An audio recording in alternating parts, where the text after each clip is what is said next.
It's time for the Volquest Mailbag Podcast, answering your questions from the General's quarters every week, right here on Volquest.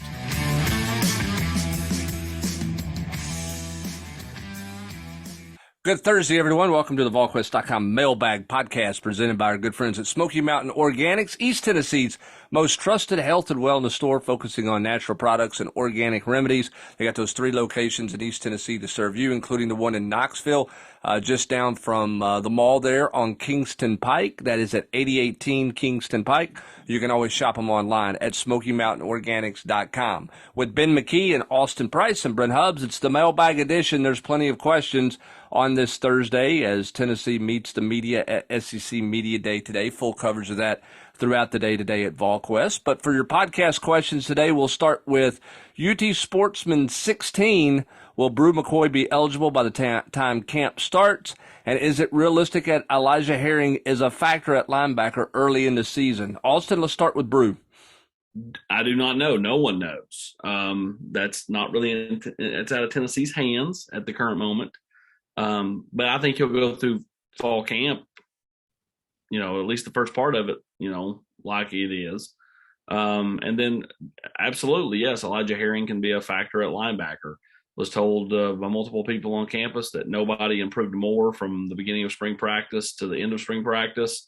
Now part of that is the fact that, true freshman kind of dipping his toe in the pool and basically was at the bottom floor and could only go up. But at the same time, drew a lot of praise from the defensive staff for his ability in spring ball.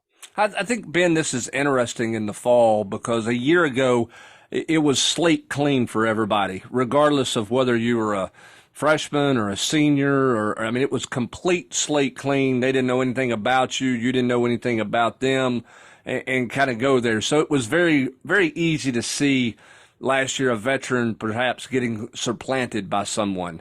Now they've got a year under it. You know what I'm saying? And it's going to be, to me, fascinating to see is both sides of the ball committed to, really opening it up for a young guy to jump in and be a factor at all these positions? Are they going to lean on a veteran guy that they, quote, know after playing with them for a year? I think that's an interesting storyline in fall camp. Yeah, and I think they'll lean on the veterans, as you are alluding to. I think of Aaron Beasley right off the top of my head. I think Elijah Herring is going to prove to be a really good football player for Tennessee. I just don't know that he's better than Aaron Beasley just yet. And there may be some that scoff when they hear that, but I expect Aaron Beasley to be the starting inside linebacker next to Jeremy Banks come game 1. Maybe Juwan Mitchell supplants him. I would think it would be Juwan Mitchell instead of a youngster like Elijah Herring. So I certainly think that they'll rely on some of these veteran guys that they trust. And we know Willie Martinez is big on trust. And I talk about Aaron Beasley, Trayvon Flowers, Jalen McCullough, not necessarily fan favorites based off of last year, but I expect them to start because of that trust. I know everybody's gung-ho about Christian Charles, and they should be. I think Christian Charles is going to be a terrific football player, but hard not to envision Willie Martinez, Brian Jean-Marie, and those coaches leaning on those type of players. Glenn Ellerbe, does he find trust in one of those 4 freshman offensive linemen coming in? I don't think so. So you're probably going to get Jeremiah Crawford or Gerald Mincy or Dane Davis. And I would even think, even though Gerald Mincy's not a true freshman, I would think Dane Davis and Jeremiah Crawford have a leg up on him just because they've been here under these coaches a year longer than he has. So I certainly think that's going to be a storyline that you really see play out that first month of the season. And then remember after the Florida game last year where the coaches were like, okay, it's kind of clicked and now we know who our go-to players should be, the players that we should be playing. I think Alex Skolish said that specifically in a media availability last year after that first month of the season. I think you'll see after this first month of the season a transition to maybe some new players if those veterans aren't getting the job done. Yeah, I'm going to piggyback this. I agree with everything Ben just said. Now, like I said, do I think he can be a factor? I'm talking about specifically about Elijah Herring. Yes, but sure. We all know how these coaches are. They like to have the vet guy that they know is dependable and reliable, even if he gets beat. That's until they can play him no more. So yes, I agree with what Ben just said. fascinating to watch. So many new names, whether it be Turntine, Wesley Walker. We've all talked about, Christian Charles ad nauseum, but like, what's Brandon Turnage look like this year? What does Kamal Hatton look like this year? So many bodies in the secondary. And then at linebacker, there are a lot more bodies this year than there were a year ago. But coaches fall into kind of, what's become accustomed to them. So, will we see any change? I lean no as far as like starters. But I do think that, by the time Tennessee gets to the month of October, you could see some real shifting. Well, and I think here's the other thing, too, to jump all around this thing in a million ways and create as much confusion as I can. A year ago, they had no depth. They didn't have any choices. I mean, you're basically playing 12, 13 guys on defense is what they ended up playing. I think maybe 15. There was a huge drop-off in snap count after about player 14 or 15 when you talk about rotation in the defensive line. With the number of snaps the defense has to play because of the style of offense, the question now is, because there are more bodies at linebacker, Austin, do they rotate more? There was a lot of rotation in that Bowling Green game last year that kind of was the head scratcher, right? As Brian Jean-Marie was trying to figure out, I guess, who he had. But then after that, it really settled into two guys. Now that they've got some more depth, and if he has depth he believes in, do they rotate more guys defensively, playing some of those younger guys, maybe not starting, but making them real factors like you're talking about, which they didn't feel comfortable doing a year ago? Yeah, I mean, again, you just kind of go with the track record. Most every coach that's been here, and they love to say we play freshmen, and they do play freshmen, but it's also skewed from the standpoint of, do they start freshmen? Do they play freshmen significant snaps? And I think specifically, the secondary, I'll kind of have to see it to believe it. I think that any kind of different variation of safeties besides McCullough and Flowers would be a surprise to me. And then at linebacker, I don't know how BJ will be. I don't have enough of a litmus test.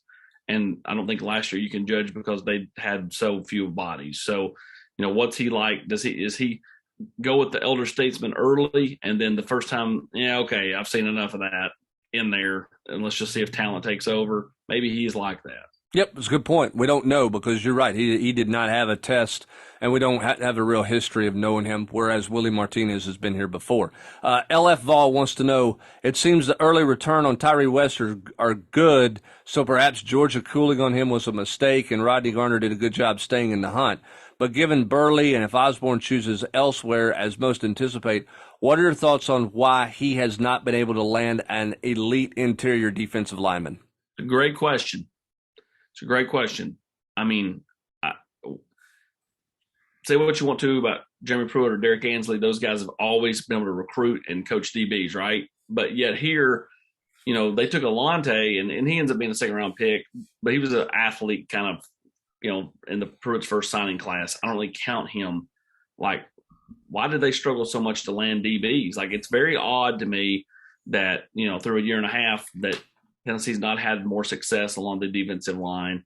It's certainly not from a lack of effort. Coach Garner is recruiting as hungry now as he ever has, and was out and during the evaluation period, both in January and in the spring, to see Keldrick Falk and all those kids. They end up picking up other schools over and over again. Now, like David Hobbs, Tennessee might be able to claw back out of that one. Like, they made a mistake. They didn't offer early enough when they should have. But he's now pushed his decision back. He's not going to go August 1st anymore, which to me gives Tennessee more time. Can they get him here next weekend? He's been here as much as he's been anywhere, which is pretty surprising. And told me on the phone a couple of days ago, I really like Tennessee a lot. And then all of a sudden they just kind of went silent on me for a while until they picked things back up a couple of months ago and offered me in the month of June. So, Tennessee may be able to claw back out of the hole on that one. But I think if you're Rodney Garner, you have to continue to recruit Keldrick Falk. You have to continue to recruit some of these kids that are picking schools that may or may not have a coaching change over the next 6 months. I think I continue to have a super simplistic view of this, Brent. Maybe it's a tad different type of conversation with Willie Martinez compared to Rodney Garner. But just specifically speaking of Rodney Garner and those specific three names that you mentioned in the question, Austin, where's Hunter Osborne probably going to go to? He's going to Alabama. And what was the other one? That Tyree West was going to Georgia, and it took Tennessee. It took for Tennessee to get Tyree West, Georgia not wanting Tyree West in a way. So when you're competing against Georgia, Alabama, and Clemson, I don't care who you are. I mean, Jesus Christ himself would probably even have a hard time getting 5-star defensive linemen to come to Tennessee over those three particular schools. Now, the ones that are more curious to me are the Tamarion Parkers, TJ Searcy's, who are going to Penn State and Florida. James Franklin, what's he really selling right now? I know he has had success at Penn State, but I don't think he's a huge difference maker compared to Rodney Garner and playing in the SEC. Florida obviously has a new coach in Billy Napier. Those are the more confusing ones to me, rather than those particular names that you mentioned in the particular question. I just think it's really unrealistic, unfortunately, to think that Rodney Garner, even Rodney Garner himself, is going to beat out Alabama, Georgia, Clemson right now because of Tennessee's recent success. Because if you put Rodney Garner as the D-line coach at those schools right now, I guarantee you he's landing those players. That's a good point. I think, when you're dealing with those elite guys, I think it is hard. I mean, you can recruit Austin Hunter Osborne and do everything right. And if Alabama comes calling in the midnight hour, the rule is the rule. The rule is the rule. That's right. I mean, you're not going to go to the state of Alabama and get guys out of there that Alabama ends up wanting. And it's like Jordan Matthews, Tennessee, Texas, Michigan, top three schools for him. He picks any of those three. If LSU has a good year, and the rule is the rule. Now, there are always exceptions to the rule, but most of the time, the rule is the rule. And so that's definitely the case with Hunter Osborne. Does a workout on a camp day for the coaches. They like him well enough. They miss on the kid, Peter Woods. Turn up the heat on Hunter Osborne. 1, 2, 3. We got a new heavyweight champion of the world, and Hunter Osborne is headed for the Crimson Tide. And it doesn't matter what Rodney Garner does. No. Yeah, you're right. I mean, and that's the thing. That's probably the one thing that fans think of it as a fan. Like they think, why would anybody want to go anywhere but Tennessee? And kids do not think that way. Like kids think in terms of, and they don't think about Tennessee's top 10 nationally, historically in wins. They don't think about any of that stuff. They don't know any of that stuff. Who's won lately? Who's been in the playoff every year? Who's been in the playoff most years? Who's putting guys in the first round of the draft? Who's putting guys in the first round of the draft? Yeah, I mean, those are things that matter to them. I said this before. I had a guy at Penn State, and that trains kids. And a few years ago, he said, and at the time, CeeDee Lamb was just getting drafted by the Dallas Cowboys, and he made the comment, nobody knows who James Lofton is. Kids now think the GOAT is CeeDee Lamb. Like, they live in the moment. They are so caught up in just here and now. Like, there are very few kids that even know who Eric Berry was. I mean, that's the thing that you're as a fan, you think about Eric Berry and the fond returns and all that stuff. But these kids, they really don't know who he is. I mean, he's been out of the game now 5 years, 6 years. These kids were middle school hubs? I mean, maybe tail end of elementary school, depending on how old they are as a recruit. I mean, when Eric Berry was playing at Tennessee, I mean, I just been in the NFL. Well, but I'm just saying, when he played at Tennessee, my son, who's a senior this year, was in the 3rd grade, something like that. Go. I mean, they don't. You're right. I mean, that's the world that we live in. So the question becomes, how do you get out of that cycle? You need Tyree West to be a big time player. You need some of these guys. You need Darnell Wright to get drafted, go to the pros. You need some of the current guys that are on league rosters to overachieve and to make plays and so on and so forth. 100%. That's 100% the facts. It's the Rick Barnes and Tony Vitello method, getting guys that couldn't necessarily go to the Blue Bloods, that were a little bit overlooked, and just absolutely developing the mess out of them and turning them into first, second, third round picks and winning with those guys. That's how Josh Heupel and his staff is going to have to do it. Yep, Rick Barnes got 5-star players because of Admiral Schofield and Grant Williams. Their whole recruiting cycle changed when those guys emerged on the scene, and that's kind of the way it goes. Lloyd D. Vols wants to know, will Whitehead see more action at running back? He was the best in pass protection and a physical runner and limited carries. I think the biggest question is, can he stay healthy, Austin? It's where it starts with me with Laneith Whitehead to be a factor in a rotation. He's got to show that he can play, back-to-back weeks, and he can practice, complete weeks. He's just a guy who's been riddled with injuries since he's been here. Yeah, that's 100% correct. And we'll see. We'll see. One of either Justin Williams-Thomas or Laneith Whitehead will find their role as someone who can pass protect / be that kind of bruiser back to pick up short yardage, in my opinion, in certain sets. Who determines, who excels and takes that role? To me, there's a niche for somebody there, but I'm not sure that it's Laneith Whitehead. Yeah, I don't know. Somebody's got to find it, and we'll see. I mean, Laneith Whitehead's got to go earn it in fall camp for sure. This class and last class, we appear to be struggling to recruit at the same position on both sides of the ball, running back and true corners. Why do you think that is? Do you think we can still find someone to fill those spots in this class? Are those going to be portal spots again? Do you think the linebackers we have committed are SEC caliber? Is Herring a linebacker or a DN or a kid who will do both? Is that kid from Utah ever going to visit again? Anyone else on the radar at linebacker? We'll start there with this litany of questions. I don't know why they've struggled to recruit running backs. They just got Justin Williams-Thomas, a 4-star over Auburn. Yeah, I mean, and he mentions that. Go ahead. Oh, I was just and/or corners. As far as linebacker, I think Jalen Smith is a real guy. T. Lander, he's just a productive player. So, just a football player. A guy that is he gonna? He's one of those program guys, in my opinion. The guy's going to get in here, get bigger, going to develop, smart, loves contact. And then as far as Tassili Akana, I don't see him coming back. I think there's some real wonder if he's big enough to play in this league. Okay. What spots on both sides of the ball, excluding quarterback, do you think Tennessee's recruiting great at?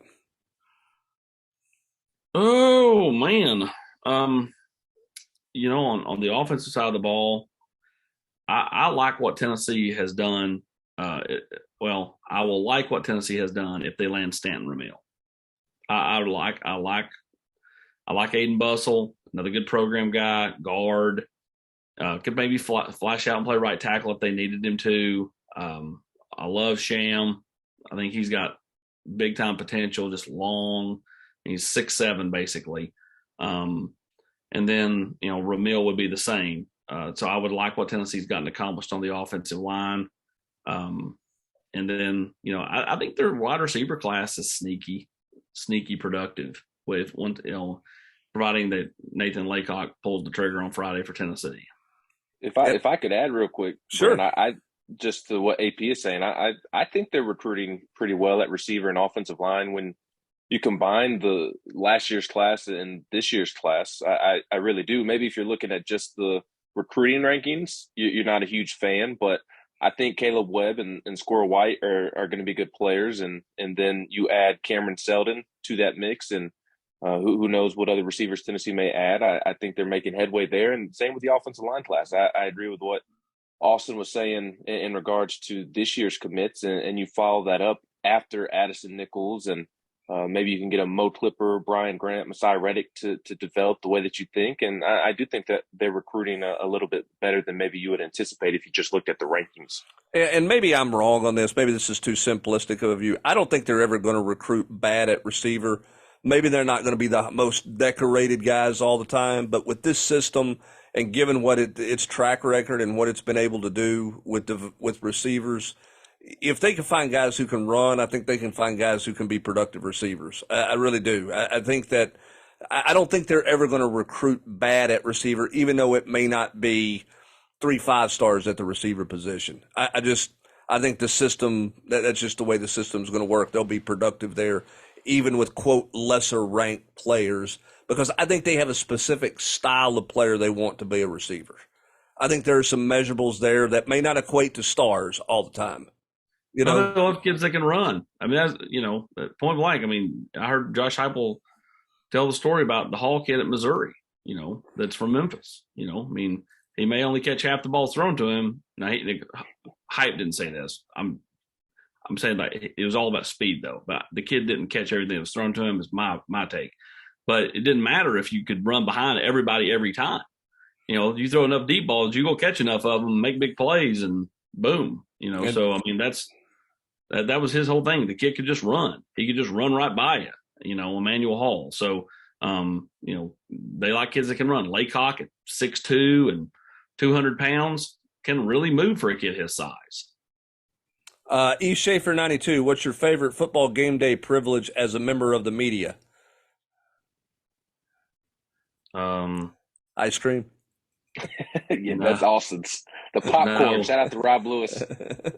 No, it's not that. I don't know. I mean, I'll say this. I read that question because I don't think people probably truly understand everything we do. For me, I enjoy being in the stadium on game day before it opens up. no one else is. When no one is there. It's just you and the ghosts of General. That's exactly else. right. So I get that privilege. That would be my biggest privilege. Is I like being I like the flip side of that. The quiet after before the storm. game. Yeah, and I like the calm of the storm afterwards. You like the pizza, the Dustin Minot pizza in the media center? 2 a.m. No, when like last year after the Ole Miss game, like all that craziness had happened, and then 3-4 hours later, the stadium had completely emptied and it was dark and foggy. It's just it's a unique feeling, I guess. It's a big exhale. I don't get to do it anymore. But back when I used to shoot video highlights, being in the middle of the tee, just kind of feeling the energy of the crowd, the team, the band, everything, kind of a focal point. As the team runs towards you was always a neat deal, just because you could like on big games, it just was different. It just hit different. Yeah. Anthron wants to know, will we be trying to take another wide receiver after Laycock in this class, assuming he commits? If so, are there any names out there? If Georgia goes all in on Ricky Gibson, is Tennessee out of that one? Davian Hobbs, who's in that battle besides Tennessee? And with Rico and Cersei gone, who are the pass rushers left on the board that are not committed? Aiden Williams, wide receiver from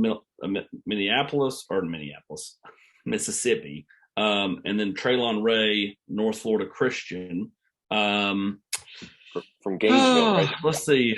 North Florida Christian's Tallahassee. That's where Constantine Richmond played, right? That's right. Trayvon Hobbs, Tennessee, North Carolina, Alabama. If Georgia goes hard on Ricky Gibson, they're waiting to find out about there's a defensive back that's going to be committing in the next couple of weeks. Name's escaping me. He's a top 30 player. He's down to Ole Miss, or not Ole Miss. Good Lord, I am really having problems. Ohio State, Alabama, and Georgia. If he picks Georgia, then I'd say they won't go. If he doesn't, then they will. And then I think things would get really hairy with Ricky Gibson. What was his last question? Pass rushers left on the board. I think they're pretty much done. I mean, they've got the 2 Leos. I think the biggest thing is adding defensive tackles. All right. Brooks, 1972. In a recent interview, Mark Stoops mentioned that he might give a majority of his salary to the Kentucky NIL group to help recruiting. I know that he was being facetious because he'd be the first coach to ever give up a penny of his salary. Does the NCAA have a set of guidelines that universities must follow to prevent funny business, or is it simply a case of it's all in a gray area until someone tells them directly that they can't do that? I said this 3, 4, 5, 6 months ago. I thought that the coaches that were due for a raise would be better to say, hey, I'll take the raise, but I'm going to take the $1 million raise that I got and I'm going to give it to my collective and take care of it. And listen, no coach is going to say, $2 million for recruiting, because you're not supposed to do that. They're going to say, for my current players. for my current, because at the end of the day, again, the current players is what matters. Sure, we all know that these discussions are going on in recruiting. Anybody that thinks otherwise is silly. But the facts are, when these players come to town, they go, hey, Hinton Hooker, what kind of deal you got? Hey, Cedric Tillman, what kind of deal you got? Hey, have they taken good care of you here? And the last thing you want to have happen is them go, now I ain't got nothing. And then all of a sudden, you know, that hurts you. You want them to say, yeah, man, they've really taken care of us here at school blank, at Tennessee, at Alabama, at Montana State, wherever we're talking about. So, yeah, I mean, I think that what Coach Stoops is talking about, I know maybe even if he was being facetious, I mean, like, I think that if you can get away with it, then sure, why not? Yeah, I mean, everything's a gray area in NIL right now. I mean, think about this week. You got the commissioner getting up at SEC Media Days to kick things off, talking about national legislation needed and all these things about governing NIL. And then at the same time, a third of his league is out there publicly soliciting for fans and donors and boosters to give to NIL. I mean, Mark Stoops stopped short of passing an offer and played out to the Kentucky media people when he was at SEC Media Day, and that's about the third time he's done it. I mean, Stoops just said, if we don't get it in gear, everything we build here is going to be gone, you know? And so it's just kind of interesting that what the commissioner's saying, and I know a lot of that's lip service, okay, I get that, but what he's saying publicly versus what the schools are saying publicly and privately are two very different things, which I find pretty interesting as a storyline for the SEC Media Days. You have to go by the rules you're currently playing by, right? So that's what all these schools are doing. Like, hey, in its current form, we have to do what's legal and go. And then if they pull it back or whatever, if they put a little bit of the toothpaste back on the tube or just put the cap back on the tube, so to speak, then you adjust then. But you better be playing by the rules in front of you. If you're trying to play by the imaginary rules that, you know, the commissioner's wanting, you know, you're going to get lapped by people. So, yeah. I mean, you know, I think for him, he's got to find a way to, you know, embrace some of this and yet still try to maybe come up with a better avenue of handling it all. Because, I mean, again, it's combination. We talked about this on Tuesday on the pod. It's combination of transfers and NIL, period. Yep. All right, 2 baseball questions for you, Ben. Sewell was not mentioned as drafted, and he has another year that he can play. Opinion as if he plays next year for the Vols. Forgive me, I broke the football-only rule here. Any chance Camden Sewell's back for Tennessee on the mound? Yes, but he is trying to figure out what's next for him, and I'll leave it at that for now. Okay. I mean, I think the question that he's got to look at, and I don't want to speak for him because I haven't talked to him, is, you know, if everybody sees him as a starting pitcher in Major League Baseball, how many starts is he going to get at Tennessee? You know, where would he be potentially in the starting rotation when you look at what Tennessee is bringing back? I would imagine that's something that he is exploring and is something he's looking at. It's not that he's anti-Tennessee or Tony Vitello. No. It's just that's a deep pitching rotation. And where do you factor in if everybody wants to see you at the next level, what you can be as a starter? He had the one great start we all know in the SEC tournament, but what are his chances of getting in the rotation at Tennessee? I think that's something that he has to look at when he's looking at his future. I'm just speaking completely out of turn. That's just my 25,000 feet view of things. No, I think you're spot on. But after talking to him earlier this week, I don't think that is necessarily a deciding factor for him as much as people anticipated. And that was my assumption as well before I spoke to him. So that's not factoring into his decision of what is next for him. And I'll also add that the last day to enter the portal was July 1st. So he can no longer enter the transfer portal. So if he is to play college baseball next year, it will be at Tennessee. Okay, so the decision is: does he want to try to get somewhere and play pro ball, or does he want to play another year of college baseball? at Tennessee. That's Yes. the storyline with him. Roba22, I would like your thoughts on what the baseball defensive lineup would look like next year with all the draft picks and with the catcher from Austin P not coming now. Yeah, real fascinating. Jack Alexander deciding to sign with the Royals kind of out of left field leaves Tennessee in a hole at the catcher position for a second straight season, especially after Evan Russell is off to professional baseball as well. Right now, the options are Jared Dickey, who's working at catcher this offseason, or Charlie Taylor. They also have Nathan Smith, who's working, or Ryan Miller. I'm sorry, I get those two mixed up. But they have three options coming back. And again, they can still add somebody from the portal technically. Just don't know how many options there are at this point with school just 2, 3, 4 weeks away. Most players have their decisions. And to run through the rest of the positions real quick, Kyle Booker, he's going to be starting somewhere in the outfield. You're bringing in 4 really good outfield prospects. Colby Backus from Walter State. You've got Alex Stanwich coming in, Reese Chapman from Colorado. Those 2 guys could have been drafted, but their asking price was too high because they were already set on coming to school. And Reese Chapman's already here hitting balls off the scoreboard in summer ball. So Logan Chambers, he could start at third base next year, but it'll probably be Zane Denton, the Alabama transfer, and he's really good defensively. Shortstop is going to be Maui Ahuna, the transfer from Kansas. Second base, Christian Moore. First base, Blake Burke. Although I am very curious with those two. They're great hitters. Don't know where they are defensively just yet. So that could be something to keep an eye on, especially when you have a veteran like Logan Steenstra, who is pretty solid defensively. And then maybe a Kavares Tears, another outfielder who has redshirted last year. He could play right field, could play first base, and he just absolutely crushes the ball, has as much power as anybody on the team. So it'll be fascinating. It'll be a completely new lineup.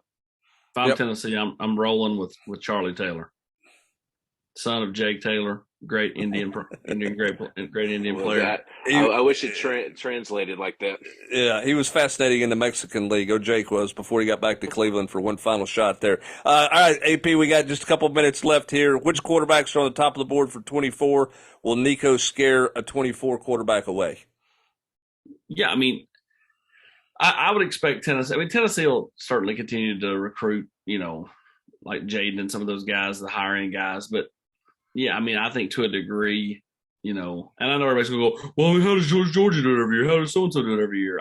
I just think that, he'll scare enough of people away. I think Tennessee would love to have a middle-of-the-road quarterback in the 24 class. Yeah, I think that's more realistic. And then the final question, although it will not be complete at the time of the recording, what do y'all think have been the biggest stories and takeaways from SEC Media Days? We've talked about a lot of that. I just wanted to ask that question because I wanted to ask this question. Are you guys surprised that there's no schedule answer yet by the league in terms of number of conference games they want to play moving forward, and there's nothing is set in stone, whether it's going to be pods, whether it's just going to be, what they're going to do? Are you surprised that's still not resolved at this point by the league? No, I am. I'm not, Ben, and here's why. Because I think there's some genuine concern / pushback on the different models. So some want this, some want that, and without having, I think if you said 12 of the teams want this model, I think that's what they'd roll with. But I think there's genuine divide there on what model to roll with, which is why they've kind of taken more of a wait and see approach. That's my taking away. It's yours? Well, we talked about it on the Tuesday podcast. I just thought that they would announce it because it seemed like they were close to announcing something at the spring meetings. I mean, that was my simplistic way of looking at it. But I also wonder in terms of why it hasn't been announced, adding on to what you were saying, AP, is Greg Sankey waiting to see if there are many or any other teams added to the SEC. If you add 2, 3, 4 more teams, then would it make sense to go ahead and announce something now when you could still technically be expanding in the next couple of years? Yeah, I think you got a bunch of coaches that can't agree on anything, and as a result of that, I don't know if their ADs are going to go with things. I mean, there's do you hold rivalries together? Rivalries fall apart. Do you play 8 games? Do you play 9 games? Saban wants to play 10 games. I just think there's the coaches are so divided on this thing. I don't know when it's going to get resolved, and I don't know who's going to resolve it. Is Sankey going to step in and say, fellas, this is what we're doing, and that's the end of it? Or can the coaches come to some kind of consensus? Because it appears that they have not been able to do so at this point. So we'll see what happens with that moving forward, how they factor that in with Oklahoma and Texas coming in as well. Lots of stuff out there about that. Tennessee meeting the media today in Atlanta. We'll have full coverage of that. We got the War Room coming up. We got more recruiting coming up. Position previews continuing as well. Opponent previews continuing as we get ready to start football. We are a week Sunday away from the start of fall camp. But that's going to do it for this edition of the Volquest.com Mailbag Podcast presented by Smoky Mountain Organics. For Ben McKee and Austin Price, I'm Brent Hubbs. Thanks for joining us. Have a great rest of your week and have a great rest of your Thursday, everybody. You've been listening to the Volquest Mailbag Podcast every week right here on Volquest.